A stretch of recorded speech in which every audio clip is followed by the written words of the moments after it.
ವಿಶ್ವವಿಖ್ಯಾತ ಮೈಸೂರು ದಸರಾ ಮಹೋತ್ಸವದ ಬಂದೋಬಸ್ತ್ಗಾಗಿ ರಾಜ್ಯದ ವಿವಿಧ ಜಿಲ್ಲೆಗಳಿಂದ ಆಗಮಿಸಿರುವಂಥ ಪೊಲೀಸ್ ಸಿಬ್ಬಂದಿಗಳಿಗೆ ಪ್ರತಿನಿತ್ಯ ಬೆಳಗ್ಗೆ ಮತ್ತು ಸಂಜೆ ರಾತ್ರಿ ಬೆಳಗ್ಗೆ ಮಧ್ಯಾಹ್ನ ಸಂಜೆ ಮೂರು ಸಮಯದಲ್ಲೂ ಸಹ ಊಟ ನೀಡುವಂಥ ಕಾರ್ಯಕ್ಕೆ ಏನು ಪೊಲೀಸ್ ಭವನದಲ್ಲಿ ಸಾಕಷ್ಟು ವ್ಯವಸ್ಥೆಗಳನ್ನು ಮಾಡಿಕೊಳ್ಳಲಾಗಿದೆ. ಈಗಾಗಲೇ ರಾಜ್ಯದ ವಿವಿಧ ಮೂಲೆಗಳಿಂದ 6,900ಕ್ಕೂ ಹೆಚ್ಚು ಪೊಲೀಸ್ ಸಿಬ್ಬಂದಿಗಳು ತಮ್ಮ ಕರ್ತವ್ಯವನ್ನು ನಿರ್ವಹಿಸಲಿಕ್ಕೆ ಮೈಸೂರಿಗೆ ಆಗಮಿಸಿದ್ದಾರೆ. ಅವರಿಗೆ ಅನಿಲ್ ಅಪೂರ್ವ ವೆಜ್ನವರ ಕ್ಯಾಂಟೀನ್ ವತಿಯಿಂದ ಪ್ರತಿನಿತ್ಯ ಮೂರು ಸಮಯದಲ್ಲೂ ಊಟ ಬಡಿಸುವಂಥ ಕೆಲಸಕ್ಕೆ ಮುಂದಾಗ್ತಾ ಇದ್ದಾರೆ. ಪೊಲೀಸ್ ಭವನದಲ್ಲಿ ಸಾಕಷ್ಟು ಶುಚಿತ್ವವನ್ನು ಕಾಪಾಡಿಕೊಳ್ಳಲಾಗಿದೆ. ಕ್ವಿಂಟಲ್ ಗಟ್ಟಲೆ ಅಕ್ಕಿ ಮತ್ತು ರೇಷನ್ಗಳನ್ನು ಬಳಕೆ ಮಾಡಿಕೊಳ್ಳಲಾಗ್ತಾಯಿದೆ. ಬೆಳಗ್ಗೆ ಸಮಯದಲ್ಲಿ ತಿಂಡಿಯನ್ನು ವಿತರಣೆ ಮಾಡಲಾಗುತ್ತೆ. ಮಧ್ಯಾಹ್ನ ಸಮಯದಲ್ಲಿ ಊಟವನ್ನು ಮತ್ತು ಸಂಜೆ ವೇಳೆಗೂ ಊಟ ವಿತರಣೆ ಮಾಡಲಾಗುತ್ತೆ. ಸಾಕಷ್ಟು ದೈನಂದಿನ ಬೆಳಿಗ್ಗೆ ಪ್ರತಿಯೊಂದು ದಿನವೂ ಸಹ ಬೇರೆ ಬೇರೆ ರೀತಿಯಾದ ಊಟದ ವ್ಯವಸ್ಥೆಯನ್ನು ಮಾಡುವಂಥ ಕೆಲಸಕ್ಕೆ ಇಲ್ಲಿನ ಅಡುಗೆ ಸಿಬ್ಬಂದಿಗಳು ಮುಂದಾಗ್ತಾ ಇರುವಂಥದ್ದು. ಅನಿಲ್ ಅಪೂರ್ವ ವೆಜ್ ಕ್ಯಾಂಟೀನ್ನವರ 250ಕ್ಕೂ ಹೆಚ್ಚು ಸಿಬ್ಬಂದಿಗಳು ಪ್ರತಿನಿತ್ಯ ಕೆಲಸವನ್ನು ಮಾಡ್ತಾ ಇದ್ದಾರೆ. ಈ ಒಂದು ಅಡುಗೆ ತಯಾರು ಮಾಡುವಂಥ ಸಂದರ್ಭದಲ್ಲೂ ಸಾಕಷ್ಟು ಶುಚಿತ್ವವನ್ನು ಕಾಪಾಡಿಕೊಳ್ಳಲಾಗ್ತಾ ಇದೆ. ಅಂದರೆ ಈಗಾಗಲೇ ಸಾಕಷ್ಟು ದೃಶ್ಯಾವಳಿಗಳಲ್ಲೂ ಸಹ ಗಮನಿಸ್ಬೋದು. ಒಂದು ಕಡೆ ಅಲ್ಲಿ ಅಡುಗೆ ತಯಾರಾದಂಥ ಅಡುಗೆಯನ್ನು ಇಲ್ಲಿ ಮಹಿಳಾ ಸಿಬ್ಬಂದಿಗಳು ಪ್ಯಾಕಿಂಗ್ ಮಾಡುವಂಥ ಕೆಲಸಕ್ಕೆ ಮುಂದಾಗ್ತಾ ಇದ್ದಾರೆ. ಪೊಲೀಸರು ತಾವುಗಳು ಇರುವಂಥ ಸ್ಥಳಗಳಿಗೆ ಈ ಒಂದು ಊಟವನ್ನು ಪ್ಯಾಕ್ ಮಾಡಲಾಗುತ್ತೆ. ಅಲ್ಲಿಂದ ಅವರಿಗೆ ಊಟವನ್ನು ತಲುಪಿಸುವಂಥ ಕೆಲಸಕ್ಕೆ ಮುಂದಾಗ್ತಾರೆ. ಈ ಒಂದು ಮಧ್ಯಾಹ್ನದ ವೇಳೆಗೆ ಈ ಒಂದು ಪ್ಯಾಕಿಂಗ್ನಲ್ಲಿ ಅನ್ನ ಮತ್ತು ಪಲ್ಯ ಮತ್ತು ಮುದ್ದೆಯನ್ನು ಸಹ ಹಾಕಲಾಗಿರುವಂಥದ್ದು. ಜೊತೆಗೆ ಸಪ್ರೇಟ್ ಅಂದರೆ ಸಾಂಬಾರನ್ನು ಸಪ್ರೇಟ್ ಆ ಒಂದು ಕಪ್ನಲ್ಲಿ ಪಾರ್ಸಲ್ ಮಾಡಲಾಗುತ್ತೆ. ಈ ಒಂದು ಪ್ಲಾಸ್ಟಿಕ್ ಕವರಿಂದ ಸಂಪೂರ್ಣವಾಗಿ ಮುಚ್ಚುವಂಥ ಕೆಲಸಕ್ಕೆ ಮುಂದಾಗ್ತಾರೆ. ಪೊಲೀಸ್ ಸಿಬ್ಬಂದಿಗಳು ತಮ್ಮ ಕರ್ತವ್ಯದ ವೇಳೆ ನಗರದ ಹಲವು ವೃತ್ತಗಳಲ್ಲಿ ನಗರದ ಅನೇಕ ಕಡೆಗಳಲ್ಲಿ ಕರ್ತವ್ಯವನ್ನು ನಿರ್ವಹಿಸ್ತಾರೆ. ಆ ಸಂದರ್ಭದಲ್ಲಿ ತಾವುಗಳು ಇರುವಂಥ ಸ್ಥಳಗಳಿಗೆ ಈ ಒಂದು ಊಟವನ್ನು ಕೊಡುವಂಥ ಕೆಲಸಕ್ಕೆ ಮುಂದಾಗ್ತಾರೆ.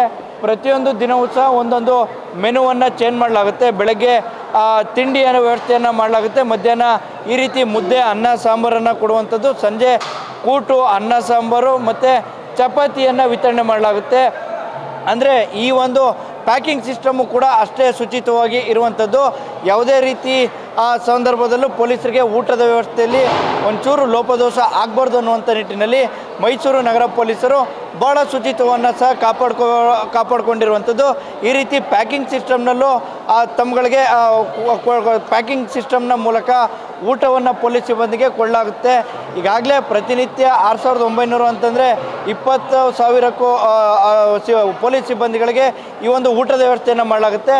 ಜೊತೆಗೆ ಏನು ಆಯುಧ ಪೂಜೆ ಹಾಗೂ ದಸರಾ ಜಂಬೂ ಸವಾರಿಯ ದಿನ ಈ ಒಂದು ಪೊಲೀಸರ ಸಂಖ್ಯೆ ಹೆಚ್ಚಾದಂಥ ಸಂದರ್ಭದಲ್ಲಿ ಎಲ್ಲರಿಗೂ ಊಟದ ವ್ಯವಸ್ಥೆಯನ್ನು ಮಾಡುವಂಥ ಕೆಲಸಕ್ಕೆ ಅನಿಲ್ ಅಪೂರ್ವ ವೆಜ್ನವರು ಮುಂದಾಗ್ತಾ ಇದ್ದಾರೆ. ಸದ್ಯಕ್ಕೆ ಸಾಕಷ್ಟು ಪ್ಯಾಕಿಂಗ್ ಸಿಸ್ಟಮು ಕೆಲ ಪೊಲೀಸರುಗಳು ಸಿಬ್ಬಂದಿಗಳು ಇಲ್ಲೇ ಊಟ ಮಾಡುವಂಥ ಕೆಲಸಕ್ಕೆ ಮುಂದಾಗ್ತಾ ಇದ್ದಾರೆ. ಜೊತೆಗೆ ಇಲ್ಲಿಂದ ವಾಹನಗಳ ಮೂಲಕ ಪೊಲೀಸರುಗಳು ಇರುವಂಥ ಕಡೆಗೆ ಊಟವನ್ನು ತಲುಪಿಸುವಂಥ ಕೆಲಸಕ್ಕೆ ಮುಂದಾಗ್ತಾರೆ. ಪ್ರತಿನಿತ್ಯ 250ಕ್ಕೂ ಹೆಚ್ಚು ಅಡುಗೆ ಸಿಬ್ಬಂದಿಗಳು ಭಾಗಿಯಾಗ್ತಾರೆ. ಈ ಬಗ್ಗೆ ಮಾತನಾಡಲಿಕ್ಕೆ ಅನಿಲ್ ಅಪೂರ್ವ ವೆಜ್ನ ಕ್ಯಾಂಟೀನ್ ಮಾಲೀಕರು ನಮ್ಮ ಜೊತೆ ಇದ್ದಾರೆ. ಅವ್ರನ್ನ ಮಾತಾಡ್ಸೋಣ. ಸರ್, ಪೊಲೀಸರಿಗೆ ನೀಡಲಾಗ್ತಿರುವಂಥ ಊಟದಲ್ಲಿ ಯಾವ ರೀತಿ ಗುಣಮಟ್ಟ ಕಾಯ್ದುಕೊಳ್ಳಲಾಗಿದೆ? ಶುಚಿತ್ವ ಎಷ್ಟು ಸಿಬ್ಬಂದಿಗಳು ಕೆಲಸ ಮಾಡ್ತಾರೆ, ಯಾವ ರೀತಿ ಕೆಲಸ ಮಾಡ್ತಾರೆ ಅನ್ನೋದ್ರ ಬಗ್ಗೆ. ನಾವೊಂದು ಹೆಚ್ಚಿಗೆ ಒಂದು 250-300 ಜನ ಹುಡುಗರಿದ್ದೀವಿ. ಎಲ್ಲ ಸ್ಟಾಫ್ಸ್ ಫುಲ್ ನಮ್ಮವರೆಲ್ಲ ಇದ್ದಾರೆ. ಅಡುಗೆ ಮಾಡೋರು, ಕಟಿಂಗ್ ಅವರು ಮತ್ತು ಪ್ಯಾಕಿಂಗ್ ಅವರು ಎಲ್ಲ ಇದ್ದಾರೆ. ಅವ್ರಿಗೆ ಪೊಲೀಸ್ ಸಿಬ್ಬಂದಿಗಳಿಗೆ ಹೊರಗಡೆಯಿಂದ ಬಂದಂಥ ಪೊಲೀಸ್ ಸಿಬ್ಬಂದಿಗಳಿಗೆ ಇಲ್ಲಿ ಗುಣಮಟ್ಟ ಒಳ್ಳೆಯ ಆಹಾರ, ಪೌಷ್ಟಿಕವಾದಂಥ ಆಹಾರಗಳನ್ನು ಮುದ್ದೆ ಆಗ್ಬೋದು, ಕಾಳು ಸಾರು, ಈ ಥರ ಮಧ್ಯಾಹ್ನ ಊಟ ಎಲ್ಲ ಅವ್ರಿಗೆ ಪೌಷ್ಟಿಕವಾಗಿ ಅವ್ರ ಎನರ್ಜಿಯಿಂದ ಇರಬೇಕು ಬೆಳಗ್ಗೆ ಸಂಜೆ ಗಂಟೆ ಅಂತ ಎಲ್ಲ ಥರದ್ದು ಅವ್ರಿಗೆ ಏನು ನಾರ್ಮಲಾಗಿ ಏನು ಮೆನುಗಳು ಮದುವೆ ಮನೇಲಿ ಇರ್ತವೆ ಸೇಮ್ ಮೆನುಗಳು ಒಳ್ಳೊಳ್ಳೆ ಐಟಮ್ಗಳು ಮಾಡಿ ಉತ್ತಮ ಗುಣಮಟ್ಟದ ಒಳ್ಳೆ ಐಟಮ್ಗಳನ್ನ ಪ್ರಿಪೇರ್ ಮಾಡ್ತಾಯಿದ್ದೀವಿ. ಈ ಪ್ಯಾಕಿಂಗ್ ಸಿಸ್ಟಮ್ ಯಾವ ರೀತಿ ಆಗುತ್ತೆ? ಎಷ್ಟು ದಿನಸಿಗಳನ್ನು ತೆಗೆದುಕೊಳ್ತೀರಾ?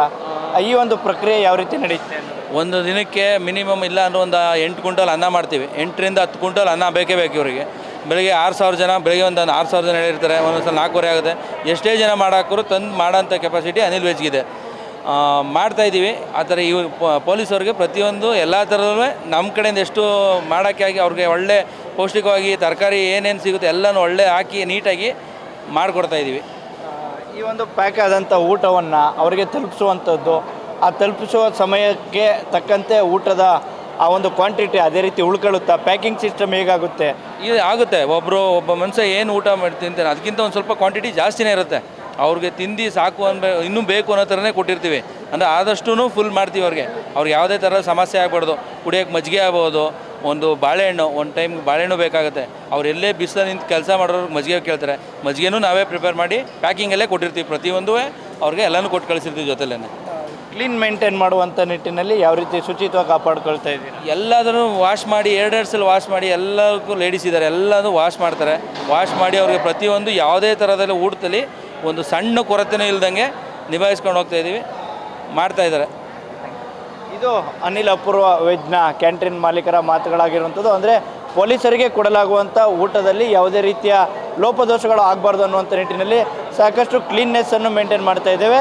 ಪ್ಯಾಕಿಂಗ್ ಸಿಸ್ಟಮ್ನಲ್ಲೂ ಸಹ ಅವರಿಗೆ ಕೊಡುವಂಥ ಸಂದರ್ಭದಲ್ಲಿ ಆ ಒಂದು ಊಟದ ಕ್ವಾಂಟಿಟಿಯನ್ನು ಉಳಿಸ್ಕೊಡುವಂಥ ಕೆಲಸಕ್ಕೆ ಮುಂದಾಗ್ತಾ ಇದ್ದೇವೆ ಅನ್ನುವಂಥ ಮಾತುಗಳನ್ನ ಹೇಳ್ತಿರುವಂಥದ್ದು. ಕ್ಯಾಮ್ರಾಮನ್ ಸಂಜಯ್ ಜೊತೆ ಅನಿಲ್ ರಾಜೇಶ್, ಪ್ರಜಾನುಡಿ, ಮೈಸೂರು.